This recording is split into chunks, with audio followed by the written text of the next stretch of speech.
যেহেতু Ali Larijani সহ সর্বশেষ আরো 4 জন শীর্ষ কর্মকর্তাকে হত্যা করেছে ইসরায়েল, এখন সেই হত্যার তারা বলেছে যে এটা কঠিন প্রতিশোধ নেওয়া হবে। হয়তো তার অংশ হিসাবে এই হামলাগুলো চালানো হচ্ছে, যেখানে চীন পর্যন্ত এখন যুক্ত হয়ে বলছে যে এই হামলা কোনোভাবেই গ্রহণযোগ্য না। দর্শক, আজকে যেটা বলেছি যে মধ্যপ্রাচ্যের এই যুদ্ধ অন্যদিকে মোড় নিচ্ছে। এখন যে শিরোনামটা, সৌদি আরব, কুয়েত, কাতার, আমিরাতের তেল এবং গ্যাস ক্ষেত্রে ইরানের হামলা। বুঝতে পারছেন দর্শক কোন পর্যায়ে চলে গেছে শেষ পর্যন্ত। সৌদি আরবের সামরেফ তেল শোধনাগারে ড্রোন বিধ্বস্ত, কিছুক্ষণ আগের খবর। এবং এই যুদ্ধটা শেষ পর্যন্ত সম্ভবত বিশ্বের শক্তিধর দেশগুলো আস্তে আস্তে যুক্ত হয়ে যাচ্ছে। ইরানের নিরাপত্তা প্রধান লারিজানিকে হত্যা অগ্রহণযোগ্য। চীন খুব কঠিন একটা বিবৃতি দিয়ে বলছে যে নিরাপত্তা প্রধান লারিজানিকে হত্যা অগ্রহণযোগ্য। কুয়েতে তেল শোধনাগারে ড্রোন হামলা। হরমুজ প্রণালীর কাছে জাহাজে হামলা, আগুন।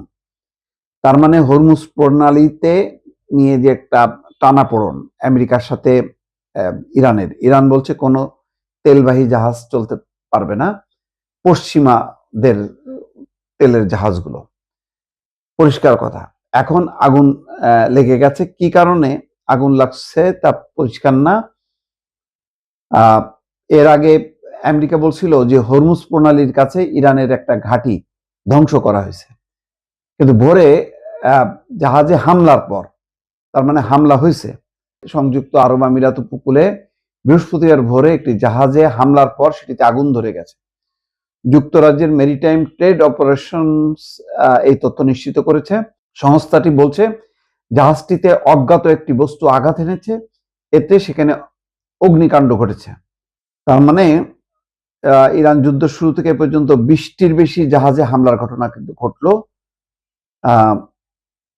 তার মানে পুরো নিয়ন্ত্রণ, যেটা নিরাপত্তা হরমুজ প্রণালী, সেটা মানে নিশ্চিত হয়নি, এবং সেখান থেকে যে জাহাজ চলাচল এই ঘটনার পর আরো ব্যাহত হবে, এটা পরিষ্কার। কুয়েতের তেল শোধনাগারে ড্রোন হামলা হয়েছে। হামলার ফলে সেখানে সীমিত পর্যায়ের অগ্নিকাণ্ড ঘটেছে। কুয়েত নিউজ এজেন্সির কুয়েত পেট্রোলিয়াম কর্পোরেশনের উদ্ধৃতি দিয়ে জানিয়েছে মিনা আল আহমাদি শোধনাগারে আগুন নিয়ন্ত্রণে আনা হয়েছে এবং এতে কোনো হতাহতের খবর পাওয়া যায়নি। গুরুত্বপূর্ণ বিষয় হলো চীন কঠিন স্টেটমেন্ট দিয়েছে, যেখানে চীন আগে বলছিল যে তারা সমঝোতার চেষ্টা চালিয়ে যাচ্ছে তাদের মতো করে, এবং দেখাও গেছে যে আরব আমিরাতের প্রেসিডেন্টের সঙ্গে কথা বলেছে চীনের পররাষ্ট্রমন্ত্রী। কিন্তু লারিজানি হত্যার পর পরিস্থিতি একদম পাল্টে গেছে। ইরান বলেছে তারা কঠিন প্রতিশোধ নেবে, এবং সেই কঠিন প্রতিশোধেরই কিন্তু এখন অংশ হিসাবে সরাসরি তেল ক্ষেত্রগুলোতে হামলা চালানো হচ্ছে। ইরানের জাতীয় নিরাপত্তা প্রধান আলী লারিজানিকে ইসরায়েলের হত্যা করার ঘটনার কঠোর নিন্দা জানিয়েছে চীন। বেইজিং এই হত্যাকাণ্ডকে অগ্রহণযোগ্য বলে আখ্যায়িত করেছে।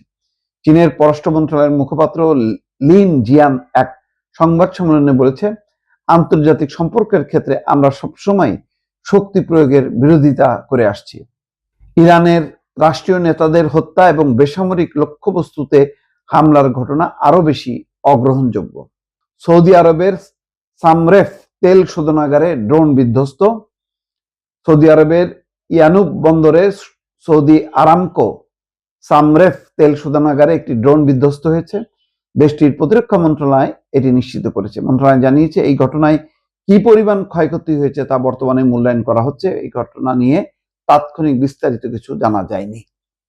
বুঝতে পারছেন দর্শক, যে তার মানে সৌদি আরব, কুয়েত, কাতার, আমিরাতের তেল এবং গ্যাস ক্ষেত্র এখন টার্গেট করছে। ইরান আরো চাপ তৈরি করছে যে তোমরা আমেরিকাকে ঠেকাও বা হটাও, যাতে ইরানের উপর হামলা না হয়। আর যেহেতু আলী লারিজানি সহ সর্বশেষ আরো 4 জন শীর্ষ কর্মকর্তাকে হত্যা করেছে ইসরায়েল, এখন সেই হত্যার তারা বলেছে যে এটা কঠিন প্রতিশোধ নেওয়া হবে। হয়তো তার অংশ হিসাবে এই হামলাগুলো চালানো হচ্ছে, যেখানে চীন পর্যন্ত এখন যুক্ত হয়ে বলছে যে এই হামলা কোনোভাবেই গ্রহণযোগ্য না দর্শক।